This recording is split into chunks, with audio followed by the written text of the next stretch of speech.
Putin's invasion of Ukraine has driven up gas prices and food prices all over the world. Something's being weaponized against us that many people don't even know and honestly don't care about. Someone you don't like allowed to say something you don't like. And if that is the case, then we have free speech. Six buttons, usually 7, and they will still misgender me.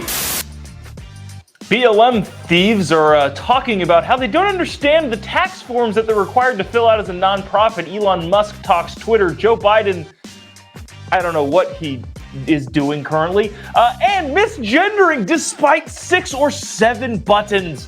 All that and more coming up on this episode of Daily Caller Live. Happy Good Friday. Daily Caller Live starts right now. 3, 2, 1. Here we go. That might be the only brown guy in her named Jobob. That is actually her name, Jobob.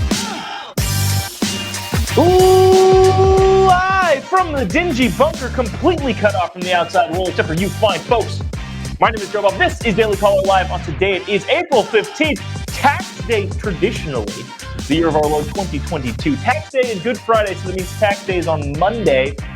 Worst day of the year, by the way.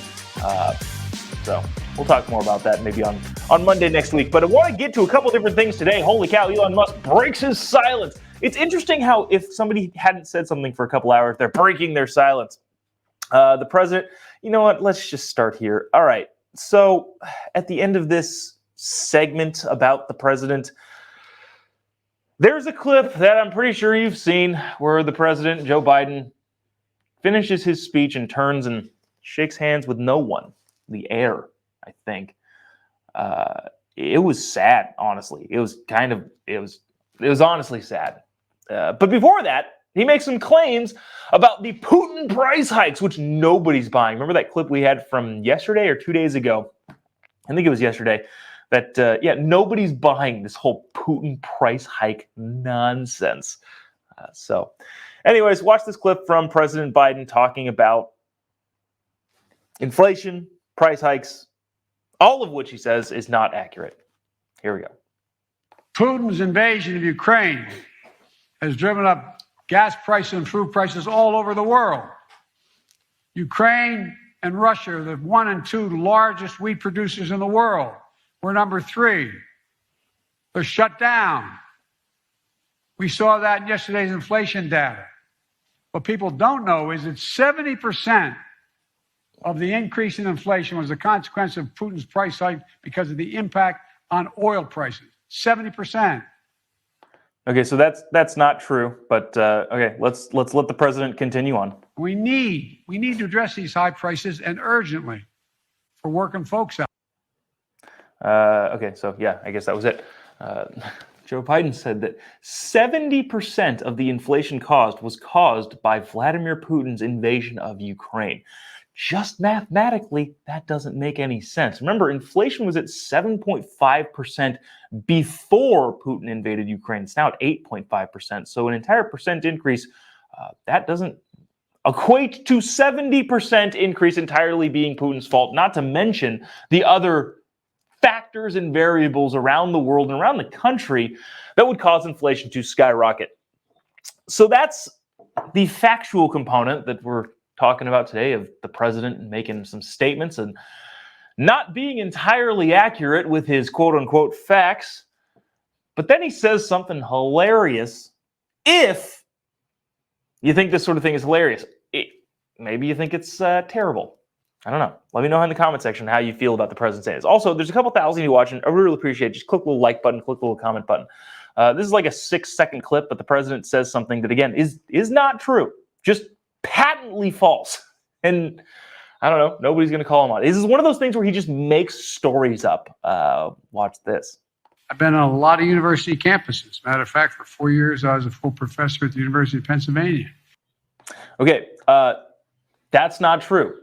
He says, for 4 years, he was a full-time professor at the University of Pennsylvania. That is not true at all. This is nothing new from the president. He keeps doubling down on stories that have been proven false a lot of times. Angelo Negri, the Amtrak conductor that he tells a story about constantly, he's told this like 5 times since it's been debunked. and continues to tell people about how his friend Angelo Negri is his conductor on Amtrak. That guy died several years before his story took place. So there's that. Then the president did, this is honestly sad. It genuinely is sad.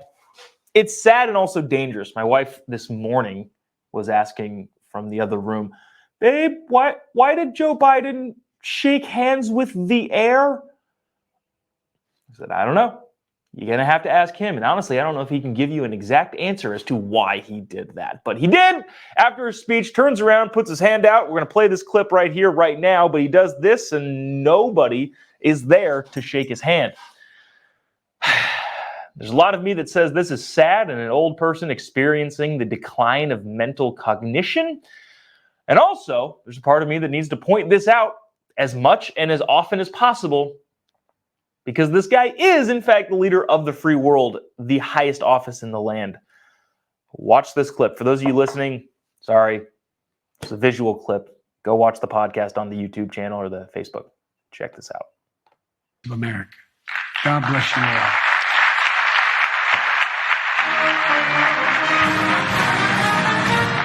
That was very odd. Play that back one more time.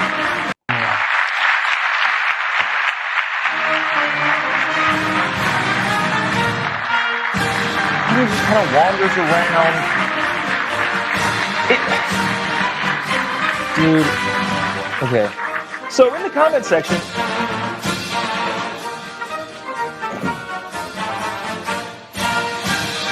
that's essentially that. In the comment section, it is kind of fascinating what you all are thinking and saying as well. It is very sad. Sad, very sad. Mike says sad, very sad. He's on Fantasy Island, absolutely disgraced. Absolutely sad. Yeah, it is. I don't know. The problem is, while we can all be compassionate, empathetic towards, again, an older person experiencing severe cognitive decline, this person happens to be the president of the United States, so that's not good for the rest of us. I wanted to get to this. Have you guys heard of Patrisse Cullors? Sorry, played that a little bit soon. Patrisse Cullors, this is the Black Lives Matter founder, the one who bought a $6 million home in LA, which, holy cow, I wish I could afford a $6 million home. Patrisse Cullors was giving a speech or a talk or being interviewed on stage, I believe earlier this week, and said something about 990 forms. If you're not familiar with the nonprofit world, the 990 form is basically a peer into what the nonprofit is doing and where its money is going. If you raise money as a nonprofit, everything is transparent. People can see who got paid what the money was spent on, et cetera, et cetera. Black Lives Matter, for the longest time, was not a nonprofit. They were a for-profit entity and raised hundreds of millions of dollars. At least like 60, it was either 60 or $80 million in 2020. 2021 was probably even higher than that. But here they are complaining about having to be transparent about their finances. Watch this from the BLM founder. That's exactly right. It's a really good question. I think, first of all, number one, I actually did not know what 990s were before all of this happened. It's confusing. That's a huge effing problem, dude. So part of the opportunity here is to educate our folks. Like, something's being weaponized against us that many people don't even know and honestly don't care about. I didn't know about them today. Okay, so sorry to keep jumping in here, but honestly don't care about, no, people care a lot about it, because guess what? If you donate to a nonprofit, you get a tax exemption. So with that tax exemption, you need to have some sort of good fit that your money is going to something in the charity world or in the nonprofit universe. So the fact that she's complaining about transparency because she didn't know what a 990 form was, which again is another issue in and of itself, is a weird thing. We'll continue to listen to the founder of BLM, since resigned founder of BLM, talking about, transparency is not a good thing. when I want to buy $6 million houses. Started asking us for them for COVID relief funds. I said, you need my 990. Had to call the accountant. Yeah, exactly. Yeah, the accountant handled that. Like, I don't know what that is. It is such a trip now to hear the word, the term 990s. I'm like, ugh, it's like triggering. So, oops, sorry. I had the wrong slide Chiron pulled up earlier, but they're using it to weaponize against charities or nonprofits. That's a weird way to look at it, and it's very triggering. Obviously, it's triggering that you're required to fill out the paperwork that the law legally requires you to do. Okay, says the person who bought a $6 million mansion with charity/nonprofit funds. Well, we got something fun coming up right now. Actually, you know what? We've got this is we're going to save this to the end. This is kind of close out our week, Friday, just to close it out. But before that, we got a fun, interesting interview coming up. Now on Daily Caller Live is author of "Don't Burn This Country," global phenomenon, and national treasure, Dave Rubin. Dave, how you doing? That's an intro. That's an intro. Finally. It's funny because the new intro I keep getting, people keep saying he needs no introduction, which I don't know if that means they're like ready to put me out to pasture, but I like national treasure. I will take that. Did I say global superstar or icon? Which one of those would you prefer? I think you said phenomenon. I think it was global phenomenon and national treasure. Okay, I'll take it. And author of a new book coming out. Dave, tell us about the book. I'll just open it up to you. Tell us about the book, and I'll ask some questions along the way. Yeah, so look, Don't Burn This Country is my second book. The first one was Don't Burn This Book, and the idea of that book was to lay out the principles that I believe are the best principles to lead a healthy, successful life, not only for you, but for the country. So these were the classically liberal principles that in a modern sense, for most of the Turning Point viewers, these are today's traditional conservative views for the most part, not all completely, but for the most part. But very much the first book was about really the ideas that laid this country out, that were our foundational beliefs in our original documents, Constitution, Declaration of Independence, Bill of Rights, et cetera, the idea of federalism, all of that kind of stuff. And really what the second book is about, which I wrote 2 years later, is the next step in that. Because it's one thing to know what you think and why you think it and understand those ideas. But, you know, this woke monster that we're all fighting now that keeps growing and growing and destroying basically everything from our political institutions to our educational institutions to Disney to everything else, it's moving on all of us, and we need better defenses against it. So this book really is, how do you fight the woke machine? How do you thrive in this, as I say in the subtitle, in this woke dystopia that we live in? How do you not be so reliant on these systems, whether they're systems of big government or big tech? How do you learn how to do a couple things, perhaps getting a job without going to college, for example? Really, how can you thrive and do the things, especially as a young person? So I'm talking to the Turning Point crowd. How can you do the things that you want to do and accomplish the things that you want to accomplish in your life, while also knowing that a lot of the stuff in front of you is pretty crappy? That's really what this book is laying out. Interesting. Okay, so book one and book two are kind of like a progression into how to do life. That's fascinating. So you're talking about the woke mob. I'm curious, what is the woke mob? Because in a lot of ways, they're pretty undefined and kind of pockets all here and there. How do you define it? Because if you have an enemy you're fighting, you should know what it is and how to deal with it. Sure. So partly by design, it's hard to define, right? When you talk about the woke mob, well, okay, are we talking about the mob of Antifa people who show up on the streets and break windows? Or are we talking about mobs of Twitter people who blow up people's feeds and send them death threats and dox people and all that? I would say it's all of those things, but really what it is, the woke mob is what Disney has become, a corporate actor that now believes they have more authority over the residents of Florida than, say, Governor DeSantis, the guy that we elected to be governor and chief executive of the state. The woke mob is everything. It's the Department of Education that is pushing all of this woke critical race theory and gender nonsense in schools across the nation. They also will tell you that they're not doing it as they're doing it. The woke mob is sort of everything. So your question is a good one, because it's like, it's kind of hard to define because it's a little bit of everything and it's a little bit everywhere. And we all kind of know it all the time. It's the woke mob is every time you open up Twitter and you see that, oh, somebody who I never heard of, who I'll never know, said something silly 10 years ago, and everyone's out to destroy him. And what that does is it instills fear in everybody else, and going, oh man, I might have said something 10 years ago, or I might have said something yesterday, or maybe I just said a joke, but they're going to come for me. So the key is not being afraid of them. I mean, I know it sucks. Trust me, I've been mobbed on Twitter. I've been mobbed at live events that I've done. I'm not saying all this stuff is fun, but if you walk right through it, and if you stare them down and you say, this is what I believe, this is why I believe it, and no, you will not move me, you can live a pretty damn good life within this lunacy that we're dealing with.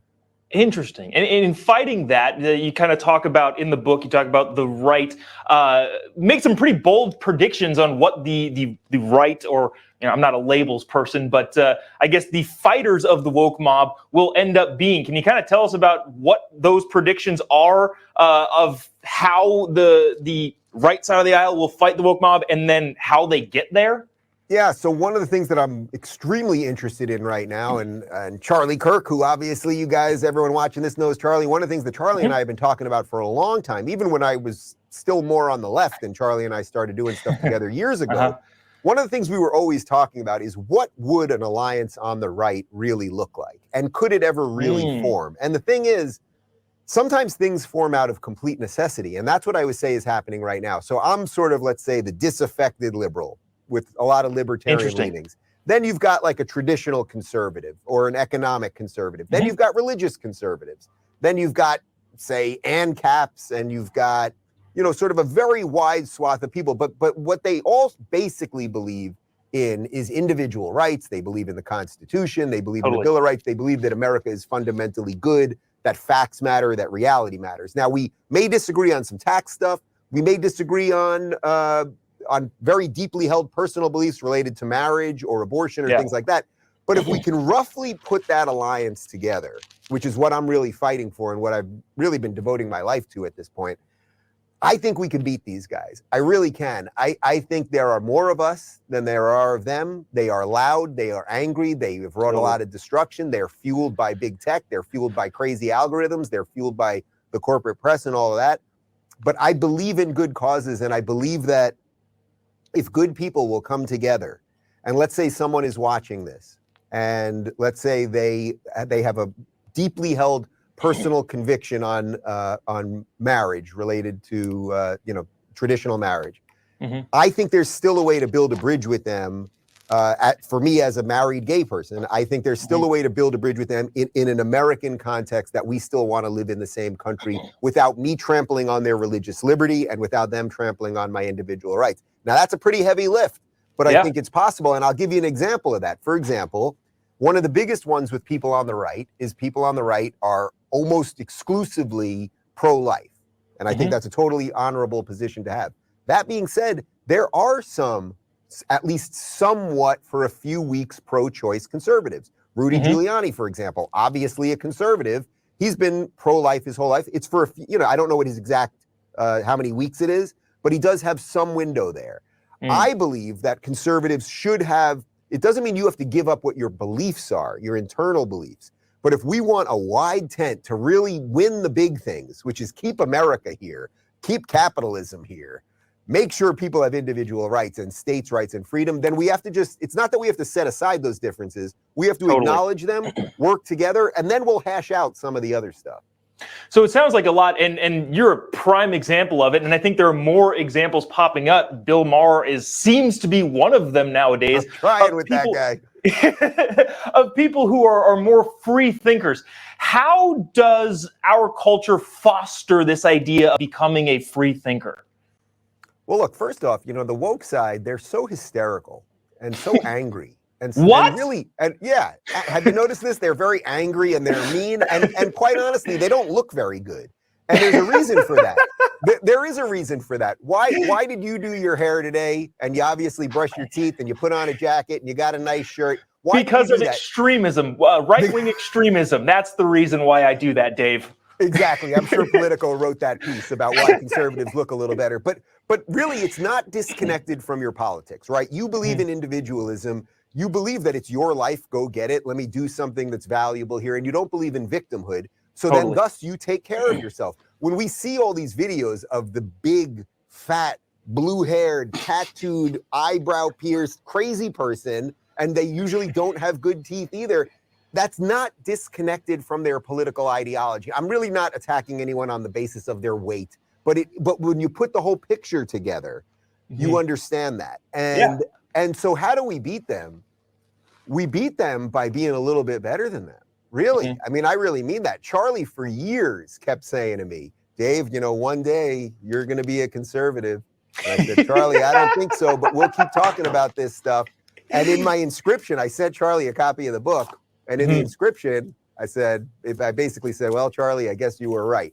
So the point is, we can beat them by living up to our ideals to the best that we can. Fight for freedom, fight for equality, not for equity, fight for free markets and for people to get out there and get what they fight for.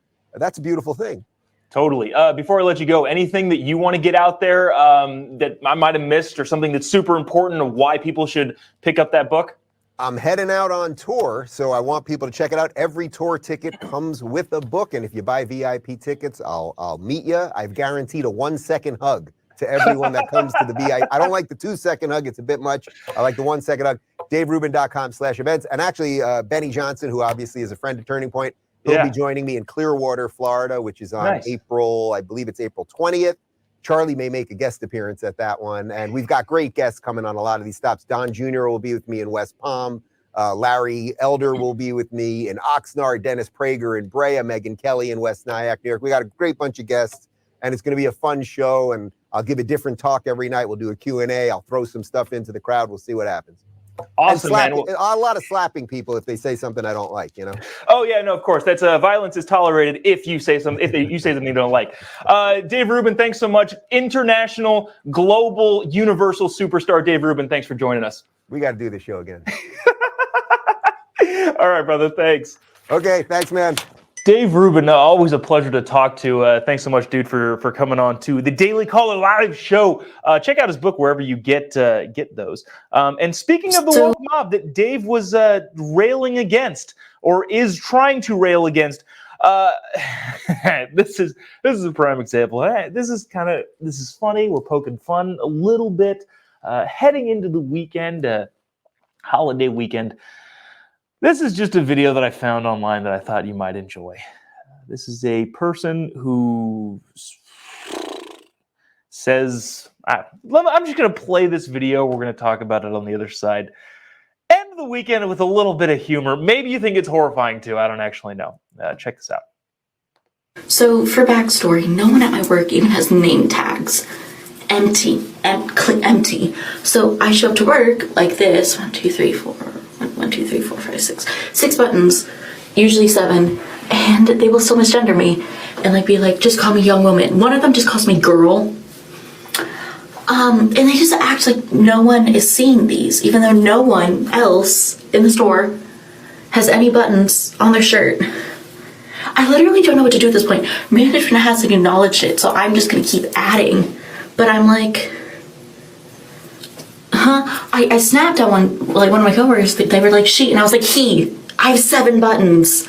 And he was like, huh? What are you talking about? What? They have 7 buttons. How could you call that young woman a woman? I hope this person gets the help that they need, because clearly they're in need of some help. That's going to do it for us today and this week. Appreciate all of you tuning in. Those of you who stick around all show. I see several hundred of you stick out through the entire thing, and I really, really, really appreciate it. Happy Good Friday. Have a great Easter Sunday and weekend with you and your family. Appreciate you tuning in. If you haven't already, give me a follow on any of your social media platforms. I really need to change this guy around. The Facebook link is wrong, and it has been for like months.